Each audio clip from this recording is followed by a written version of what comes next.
Welcome back to the On the Football Zone and to a weekend review, reviewing all of the big Premier League games from this past weekend, and starting off at the Etihad with another win for Man City as they defeated Everton 2-0, but they had to wait until late though. Erling Haaland with a late double in the 71st and the 85th minute, sealing the win, and in the end a pretty comfortable win for City, you'd have to say. Getting the win here. They were dominant throughout, but Everton sat back, showed that character, sustained the game, so I think in a way they'll be quite pleased, but City in the end doing enough to get the win. But moving on into Fulham 3, Bournemouth 1, it was Decadova Reed in the 6th minute gave them the lead before Rodrigo Muniz made it 36th minute, Sensi in the 50th minute made it 2-1, but just 2 minutes after that Muniz again made it 3-1. I think it kind of showed that Fulham really had enough to just fend off Bournemouth. Bournemouth had a lot of shots, but in the end didn't really do a whole lot with it.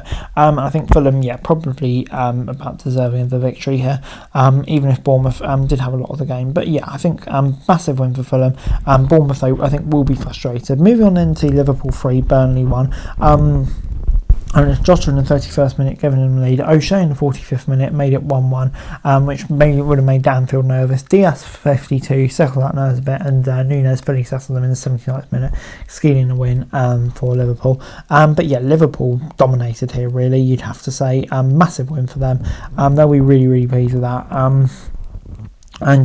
I think Burnley will be frustrated, but they did show some spirit here, which is what it's all about for a team in their position. But Liverpool getting what misses. But moving on into a game which I think Luton will be really disappointed with, losing 3-1 at home to Sheffield United. I just unfortunately don't think they can really afford results like that if they are to stay up. Archer, McAtee and Sousa scored the goals for Sheffield United. Carlton Morris made it 2-1, but in the end it was too little, too late. Luton had a lot of the game, but in the end Sheffield United were the more clinical side and got the victory. A huge win for them. That could turn around their awful recent form. For Luton, a really disappointing result. Moving on into Tottenham 2, Brighton 1. Big win for Tottenham, and a late win for Tottenham. It was Gross in the 70th minute who gave Brighton lead from the spot, but Sarr and Brennan Johnson in the 96th minute gave Tottenham the win. And big win for them to take them into the top 4 places. They'll be absolutely delighted with that. Brighton will be really disappointed, and I think kind of just sums up their frustration at the moment. Still winning around a place hunt for a European spot, so all hope is not lost. But I think like I say, they will be really frustrated by that result. But moving on into Wolves 0, Brentford 2, and it was Ivan Toney who scored in the 77th minute, and it was Christian Norgard who scored in the 35th minute to give Brentford the 2-0 win. In the whole, a really good win for Brentford here, you'd have to say. Wolves had a lot of the game. In the end, though, I think it's a classic away performance from Brentford, they got their reward for it. It's a big win for them.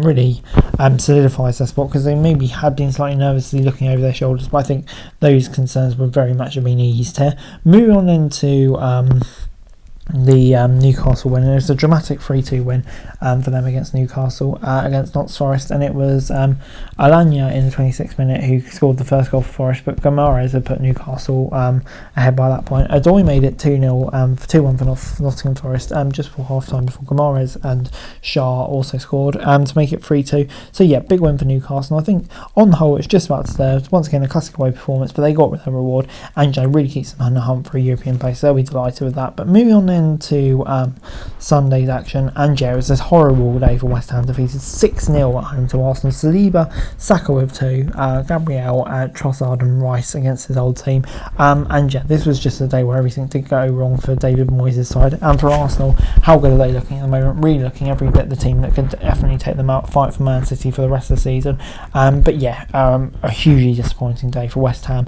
I think questions seriously asked now of David Moyes and his position, even now, not just the end of the season. A late win for Manchester United, and a big win for Manchester United as they continued their good form to really heat up the battle for the top 4 places. It was Douglas Luiz in the 67th minute who scored for Aston Villa, but Hodgland in the 17th minute gave Manchester United the lead, and Scott McTominay late on gave them the win. And it's a game that Villa will be really wondering, I think, how they lost, to be honest, because I think it's fair to say that Villa did probably have more of the game. Playing at home, they'll be really frustrated with that. There's definitely a chance to put pressure on Tottenham and get Man United away. But moving on then to Crystal Palace 1, Chelsea 3, big away win for Chelsea, which should go some way to kind of getting over the disappointment of recent weeks. But yeah, it was Lerma who gave Palace the lead in the 30th minute. Conor Gallagher scored in the 47th minute against his old team in the 91st minute to give Chelsea the win, and in the 94th minute it was Fernandes to seal the win with 2 late goals. Big win for Chelsea, much needed. I think Palace though will be really disappointed to lose by 2 goals, drawing in stoppage time. Yeah, that's really poor. Against the poor Chelsea side, I think they'll be disappointed with the result. But moving on then to a preview, and we've got Copenhagen against Man City in the Champions League this coming week. And yeah, it's a big game. I think Man City though will definitely come into this one as the favourites. Obviously, in Copenhagen, the league, I think the players just really aren't up to the same quality, to be honest. But I'm definitely expecting Man City to come away with a W here. I think they'll probably have far too much and could make the last leg a bit of a procession. I'm going to say 2-0 to City here. So anyway guys, that's it for this video. Thanks very much for watching. Remember to like, share, subscribe, follow us on our socials, link in the description below for daily football news, meme and content. Subscribe for our other channels on screen right now, that'd be greatly appreciated. Thanks very much for watching. Peace out.